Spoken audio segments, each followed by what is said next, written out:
रत्नागिरी जिल्ह्यासाठी आज हवामान खात्यानं या ठिकाणी रेड अलर्ट दिलेला पाहायला मिळतोय। रात्रीपासूनच या ठिकाणी पावसानं जरी उसंत घेतली असली तरी अजूनही जिल्ह्यातील 2 नद्या या इशारा पातळीवरून वाहताना पाहायला मिळत आहेत।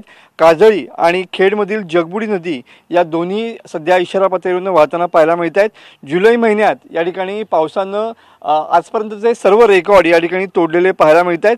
रत्नागिरी जिल्ह्यात आतापर्यंत 2459 मिलीमीटर इतका विक्रमी पाऊस झालेला आहे। रत्नागिरी जिल्ह्यामध्ये पूर्ण पावसाळ्यामध्ये जवळपास 3000 मिलीमीटर इतका पाऊस पडतो, परंतु जुलै महिन्यामध्येच या ठिकाणी पावसानं 2459 मिलीमीटरची सरासरी या ठिकाणी गाठलेली पाहायला मिळते।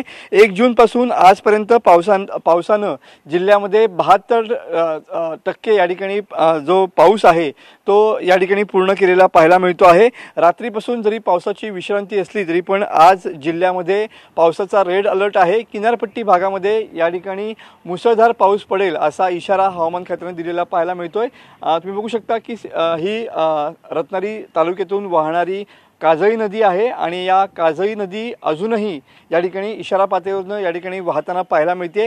त्यामुळे सध्या जिल्ह्यातील 2 नद्या या इशारा पातळीवरून जरी वाहत असल्या तरी रात्रीपासून पावसाचा जोर कमी आहे, मात्र आज दिवसभर पावसाचा अंदाज हवामान खात्याने व्यक्त केलेला पाहायला मिळतोय।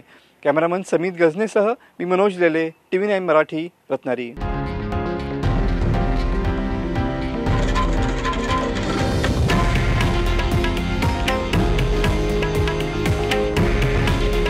हे आहे देशातील नंबर 1 न्यूज नेटवर्क आणि आपण पाहत आहात TV9 मराठी। काळजी तुमची, हित महाराष्ट्राचं।